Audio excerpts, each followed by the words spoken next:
це був перший політ, і такий вау, вертушка, давайте будемо летіти, такий сидиш, ждеш, вау, давайте підніматися. Я чую тільки такий бах-бах-бах-бах-бах, такий дуже сильний толчок в спину. В наших гвинтокрил попало вороже ПЗРК.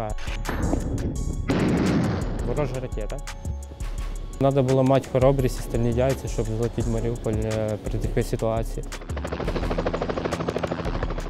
Мені зробили МРТ. Дивися, в тебе така дирка в голові, просто сквозний такий тунель в мене в голові. Дивись, щасливчик, ти вижив.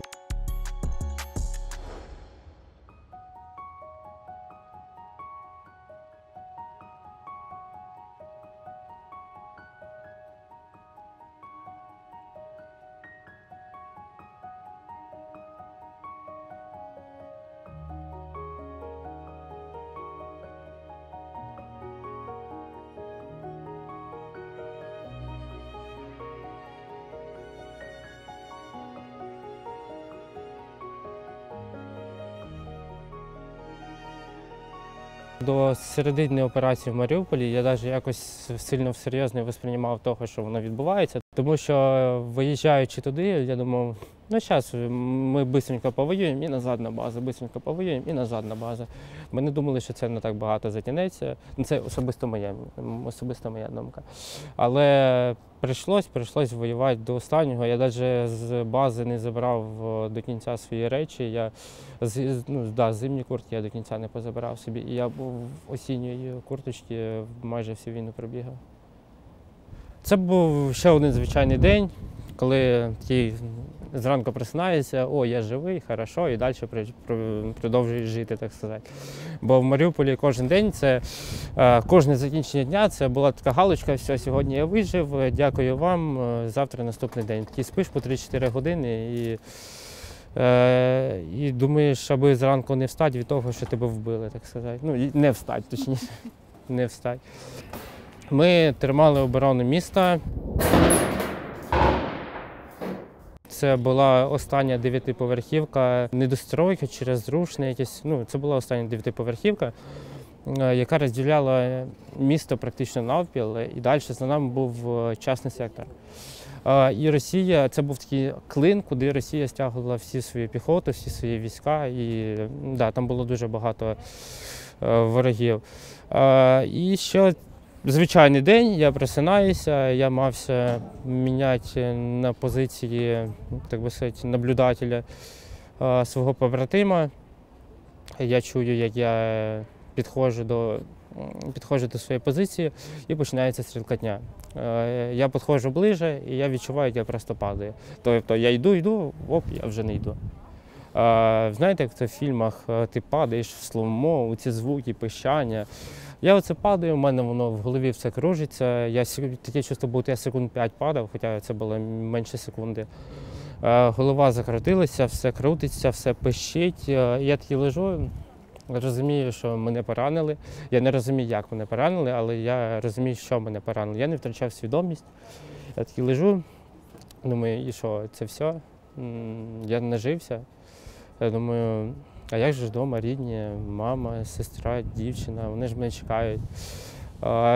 Я думав, це хвилин 5 мене зайняло. А по факту це зайняло секунд 5. Мене побратим витягує за шкірки з того здання, знімає з мене броню, дивляться шолом, а я відчуваю, що я не можу дихати. Взагалі не можу дихати. Оце такий і все, більш нічого. Я думав, що це мені в вікно РПГ прилетіло, і там щось мене коснуло, контузило легенько. На адреналіні я знімаю з себе шолом, спускаємося, подмишку мене побратим бере, спускаємося з 7-го етажу, пішком я на своїх ногах спускаюся. Потім під мінометним обстрілом ми біжимо метрів 500 до евакуації, це було дуже тяжко. І хвилин 5 чекали машину евакуації теж під цими обстрілами. Мені було взагалі тоді не до того. Я в такому положенні, як я зараз сиджу, у мене вся кров повністю донизу стікає. Майже вся кров, яка була спочатку, мені зайшла в легені і не дає практично дихати. Воно там починає все всередині запікатися. І я просто прошу хлопців, дайте якось подихати, а вони розуміють, що вони просто нічого зробити не можуть. Вони сидять з такими очима і розуміють, що я зараз можу в будь-який момент від'їхати просто. під'їжджається евакуація, я з кінцями туди запригую, мені вколюють знеболююче. Я чуть краще себе почуваю відчувати. Потім машина під'їжджає до евакуаційного пункту ще одного, де ми пересідаємо на лодку, пливемо на лодці. Я сидів весь час у такого, бо в мене все стікало, бо в іншому положенні я просто не міг дихати взагалі ніяк. Мені говорять: "О, троль, привіт!" Я такий: "Привіт!" Я просто я навіть не пам'ятаю, хто там мені сказав був, але я дуже пам'ятаю хорошо цю фразу. Ми на лодці пропливли хвилин 15 чи більше.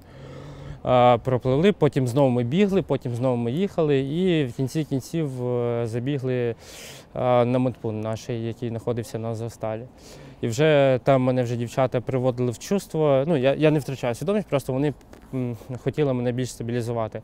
Я такий думаю, ну, отримав контузію. Буває. Я думав, що в мене тут малесенький осколочок і тут малесенький осколочок був. Я думаю, такий: та, хлопці, нічого страшного, херня, зараз десь денька 2-3 мене відкапають і назад на позицію вернемося до вас, не переживайте. І в один прекрасний момент мене там якийсь стоматолог, я не скажу, що це челюстно-лицевий хірург, то був, скоріше, якийсь стоматолог. Підходжу до нього, кажу: "Глянь щось тут, у мене чи то осколок, чи що тут". Такий лежить, каже: "Дивися, чувак, тебе срочно на евакуацію треба". Я такий кажу: "Зачем мене на евакуацію? Типу, що сталося?" Каже: "Без питань". Ну, каже: "Не питай нічого, просто на евакуацію срочно тебе". Я такий: "Ну ладно, а на яку евакуацію? Я ж не знав, що якась евакуація йде". Я думаю, окей. Я ще 2 дні провів в цьому госпіталі. Як не странно, я теж не втрачав свідомість, я ходив з людьми, говорив, спілкувався, але я чувствував щось не те, тому що я не міг говорити толком, я не міг їсти, а зеркало побачив, що в мене не працює праве обличчя, я не міг це побачити, бо не було зеркала. Я просто все, що я їв, це ковтав потрішки воду, і мій друг мені зробив протеїновий коктейль, який я по чуть-чуть сьорбав. І в один прекрасний момент була така дивна ситуація. Ще раз приходжу на пункт, де дівчата роблять уколи, обезболи. Мені малося капельницю поставити. А в мене, я відчув, що в мене в груді зібрався дуже великий комок крові. Вона там в мене застигала просто. І я роблю очередний глоток, і повністю вся ця кров виходить з мене. Це скільки? Це хвилин 5 десь, сказати, блював. Сказати, блював можна. Рвав кров'ю просто. Це вся кров по підлозі. Мене так сварили тоді дівчата. Я думаю: "Дівчата, ну вибачте мене, я ж не хотів це все робити". А вони мене так сварили, бо там же ж старалися держатися плюс-мінус в гігієні. Я просто чекав моменту якоїсь евакуації, якої я ще не знав. Я чув, що це було ще до поранення, десь за дня 2. Я чую, що летить гвинтокрил. Я думав, то черговий російський гвинтокрил якийсь. І по радійці, чувствую, хтось передає: "Хлопці, наші вертушки залетіли". В смислі наші вертушки, куди залетіли? А ми ж тоді чекали дуже сильно прориву в Маріуполь, що нас прийдуть, деблокують. Тоді ще була надія на це. І такі наші вертушки залетіли, і я такий думаю: "Ура, це що, деблокада почалася чи що?" Але щось, як вони улетіли, так і полетіли швидко, щось сильно такого багато не втратилось. Я сиджу без інформації, без нічого, просто знаю, що вони залетіли і вилетіли. А вже коли був з пораненням, то, як нам сказали, є можливість евакуюватися на гвинтокрилі. Мені сказали: "Ти йдеш на евакуацію". Я такий: "Ну чого мені то йти?" "Ну ти йдеш на евакуацію, все". Ви самі навіть не знали складності поранення? Ні, я ж говорю, там ще не було таких методів, щоб узнати, яке в мене поранення. В мене, кажу, була маленька сяточка тут і просто маленька сяточка тут. Мене просто забінтували, я ходив собі спокійно, говорив, всіма общався. Трошки важко, звісно, було. Зразу забіжу наперед. Тільки коли мене евакуювали в Дніпро в Мечникова, в Дніпрі Мечникова лікарня. На наступний день мені зробили МРТ чи то КТ, я не пам'ятаю точно. І мені показали на знімку: "Дивися, в тебе така дирка в голові, просто сквозний такий тунель в мене в голові". Тобто я такий здивувався, типу, що як? В мене що, поранення в голову, сквозне, пульове. Каже, ну да, дивись, щасливчик, ти вижив. Типу. Я такий, та ж вроді в мене тут прилетіли РПГ, просто 2 осколочки. Каже, ні черта. Як це все було? Заходять хлопці, говорять, через 2 часа буде евакуація, готовте списки, хто буде. Чекав 2 часа, евакуація відмінилася. Потім ще раз на наступний день була ще одна евакуація, на яку я потрапив.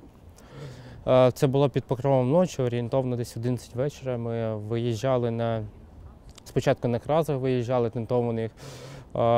Йшли на евакуацію всі ті, хто хоча б якось міг йти або хоча б сидіти міг. Бо хлопців дуже важко було закидувати з сильними ранами там, на краз, потім на лодку закидувати. Ми під покровом ночі, під обстрілами їхали до першого пункту, де ми пересідали всі разом на лодку. Да, дуже битком, ми отако сиділи один біля одного просто. І там питалися не задіти один одного, в кого дуже сильне ранення, бо ви знаєте, як торкнуться до рани, це дуже больно. Нас покололи всіх знеболюючими напослідок, так сказати, але не всім це дуже сильно допомагало. Ми приїхали до першого пункту, ми пересіли на лодку, і на лодку дуже важко було пересідати тим, що люди, в кого проблеми з ногами і руками, їм було важко залізти, вони зачеплювалися один за одного, спотикалися, бо це ви із землі на воду пересідаєте, так сказати, і там все болтається. Ну, з горем пополам ми туди пересіли, поїхали до 3-ї точки, нас там висадили і сказали чекати. Ми чекали орієнтовно десь годину. Через годину по нас прийшли хлопці, які нас зустріли, і потім ми пішком дуже довго йшли. Я не пам'ятаю скільки, але ми йшли дуже довго пішком. Я з своїм другом Гораном вели спереді групу, бо в нього був пневмоторакс, він міг ходити, але йому дуже важко було всі остальні махінації робити. Під час евакуації ми досталися до одного місця, потім пересіли знову в машину, знову битком, як знаєте, як це м'ясо затягнулося туди. І поїхали до 4-ї точки евакуації, в якій ми просиділи з часу ночі до 6 ранку. Всіх багатьох вже бейсбол перестав працювати, людям було дуже тяжко. Я знову в своїй позі отако спав, бо все донизу стікали. Я сів в першу вертушку, і цей друг Горан, він мався був за мною йти, але в останній момент його пересадили в другу вертушку, яка летіла за нами. Ми вилетіли саме перші, це був мій перший раз. Не такі я хотів емоції відчути, коли перший раз літав, але це було дуже, з однієї сторони, коли ти вже це пережив, ти думаєш, це драйвово дуже було. Тому що ми вилетіли перші, ми піднімаємося і ми летимо дуже на низьких висотах. Ми там ножками від гвинтокрила то землі касалися, то віток касалися. Ми летіли дуже низько, щоб по нам не спрацювало вороже ПВО, так сказати. Летимо собі спокійно. Я чую тільки такий бах-бах-бах-бах-бах, такий дуже сильний толчок в спину. Я думаю, та ладно, щось просто пихнулося, може щось заділи. Летимо далі собі, в мене голова кругом іде, дуже сильно нарушений вестибулярний апарат. Мені дуже сильно хочеться рвати, але якось треба держатися, бо я не сам в самольоті і трошки стидно, так сказати, було. Але я сиджу біля оцих, там же ж не було дверей, там було відкрите окно, я сиджу біля цього, дивлюся, як воно там летить, все мерехтить, і просто бачу, як ми касаємося землі, касаємося дерев. Ну, це був максимально екстремальний політ. Прилітаємо вже якраз до Дніпра. Я бачу, що ми вже тут війни все немає, ми прилетіли сюди. Виходжу з інтерв'ю, дивлюся, він заглох. Я такий думаю, все, сіло, значить заглох, значить треба було. Але як потім оказалося, в наших гвинтокрил попала ворожа ПЗРК, ворожа ракета. Вона не здетонувала, а вона просто розбила нам двигун. Ми долетіли на одному двигуні, так сказати, і коли ми приземлилися і заглохли. Тобто, якби ми ще повисіли б у повітрі, ми просто впали б були. Ми прилетіли, ми очікували наступні вертушки, які за нами полетіли. Там інтервал, якщо не помиляюсь, хвилин 5-10 було між вертушками. Прилітає не друга, а третя вертушка, і нам говорять, що другу, на жаль, збили, вона там на виїзді з Маріуполя, так сказати, її підбили. Я не знав, хто був в тій вертушці, я чекав інформацію. Ще ніяких істочників не було, просто хлопці втратили зв'язок і ми знали, що вони впали. І коли вже в саму лікарню ми прийшли, я, як ще на ногах був, ходив, я на наступний день бігав по різним поверхам і шукав всіх своїх друзів, які я знав, за мною евакуювалися. І коли я шукав хлопця, де Горан, як мені до нього попасти, і мені говорять, що його такий не приїжджав до нас. Тобто такий до нас не приїжджав. І тільки на наступний день, коли вже Росія виставила якісь новини про те, що збили гвинтокрил, я побачив і зрозумів, що він там і залишився, на жаль. Тобто ми мали летіти в одному гвинтокрилі, чи то я в його, чи то він в моєму, я не пам'ятаю точно, але, на жаль, вийшло так, що один з нас вижив, один ні. Тоді ти навіть це сильно не сприймаєш, ти тоді сприймаєшся як должне, якщо одну місію, просто треба евакуюватися сюди. Я тоді навіть не задумався на рахунок того, що нас можуть збити, щось може станеться. Просто я був, ось евакуація, є можливість евакуюватися, все, полетіли. І все, як такого не було. Цікаво було тим, що я ж кажу, це був перший політ, і такі вау, вертушка, давайте будемо летіти, такий сидиш, ждеш, вау, давайте підніматися. Але коли вони різко починають підніматися, у мене голова одразу обертом іде, такий думаю, ні, так треба себе в руках держати, бо горе. Моїм пілотом був Євген Соловйов. Я йому дуже вдячний за цей політ, що так все склалося, що він не побоявся полетіти в Маріуполь. В той момент, де сидів, такий думаю, щось мені так голова болить, так крутиться, і ще раз він підніметься, мене знову вирве. І в мене голова тоді, як би це смішно не звучало, була забита зовсім іншим. Трошки не тим. Трошки не тим була забита. Так що я тоді просто сприймав, як це должне, але як відтоді показалося, це дуже професійно було все сплановане. Їм командування було сказало перед вилітом, оціни своє життя в кількість тих, яких ти можеш врятувати. Тобто вони розуміли, що своїм життям вони можуть врятувати там 15-20 чоловік. І да, це треба було мати хоробрість і стальні яйця, щоб залетіти в Маріуполь при такій ситуації. Було саме головне, що я в безпеці, я вже тут, але практично на наступний день дуже сильно їла совість на рахунок того, що я тут, а хлопці там. Це прям дуже сильно било психологічні, по моральному чиннику, по тому, що ти такий сидиш, дивишся, хлопців там б'ють, ще сильніше б'ють, їх вибивають з певних позицій, і кільце все звужується, а ти просто туди улетів. З однієї сторони, я там був би як тягар, так як я ще один тяжко поранений, який не міг виконувати бойові завдання. А з іншої сторони, хотілося назад просто до хлопців. Просто назад до хлопців. І ми через тижня-два вже з всіма, хто евакуювався, дали інтерв'ю. Ми старалися зробити хоча б якусь користь, тобто вони воюють там, а ми намагаємося зробити хоча б щось тут. Я пішов захищати, сказати, свою батьківщину із перших днів. І кожен з нас знав, куди йде. Я там задихався, я не міг зв'язати два слова, і в мене дуже була невнятна річ, дуже невнятна. У мене все обличчя було перекошено в одну сторону, так як право взагалі не працювало. Я сиджу, говорю, хочу зв'язати два слова, але я не розумію, як їх зв'язати просто. І я розумію, що я задихаюся, зараз просто такого відходжу і буду теряти сознання, але хоч якимось одним-двома словами я намагаюся сказати, що хлопцям треба допомога. І через 2 дні після цієї всієї прес-конференції росіяни виставляють відос, точніше статтю, де говорять, дивіться, яких клоунів, акторів набрали. Вони не вірили в те, що люди евакуювалися з Маріуполя. Вони були на 100% впевнені в тому, що тут не можна було вибратися. Да, мені сказали, що вау, тобі повезло, в нас таке вперше теж говорили, що не помиляюсь, да, в них таке перше було. Це ж Мечникова. І по факту вони нічого теж зі мною зробити не могли. Вони просто мені робили перев'язки, просто капали. Це таке поранення, де ти не можеш якось вплинути на нього. На це треба дуже багато часу. І навіть з часом зараз я не можу сказати, що я реабілітувався, тому що я далі продовжую свою реабілітацію. Перші часи, коли я тільки приїхав в Мечникова, я тільки через трубочку питався. Мені зробили таку трубочку, я тільки через трубочку пив водичку. Просто береш шприц і собі водичку втягуєш в желудок. Щось густіше соку, я не міг собі туди більше нічого додати, і перший місяць я тільки так і питався. Я із 85 кг став 49. Спочатку була така якась гордість, такий, ого, я після такого вижив.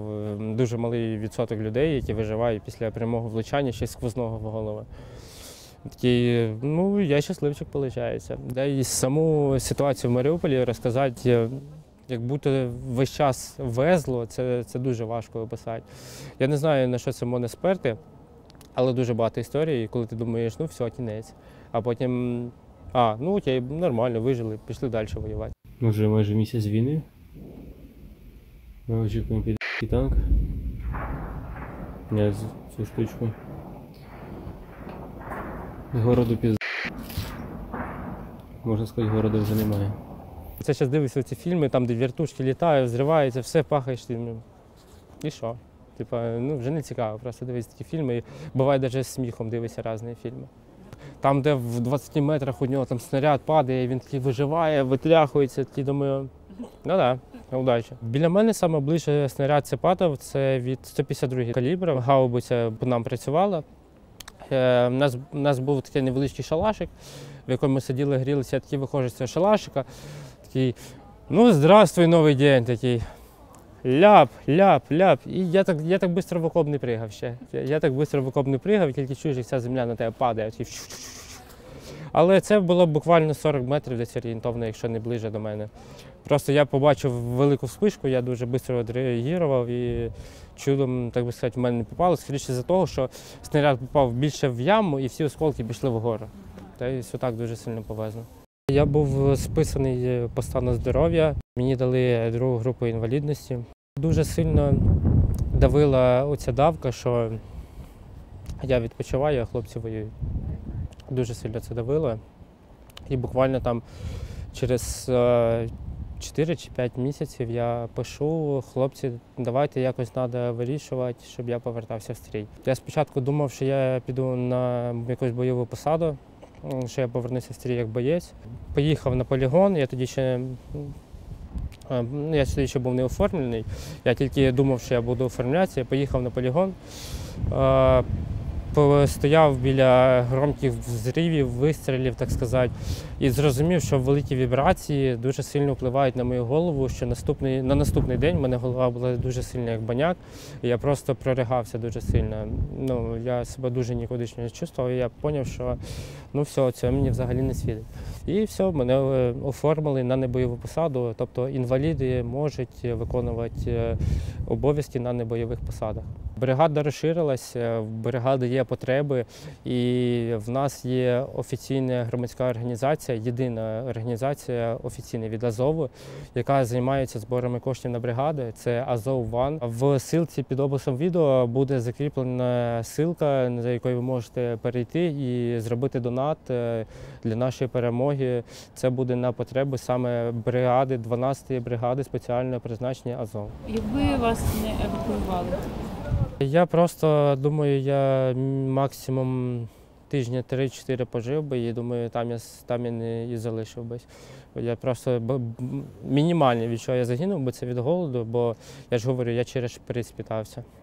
Або якби я вийшов би в полон разом з всіма, росіяни ж, думаю, там сильно не вагали би за ті момент на поранення і просто я б там не витримав би.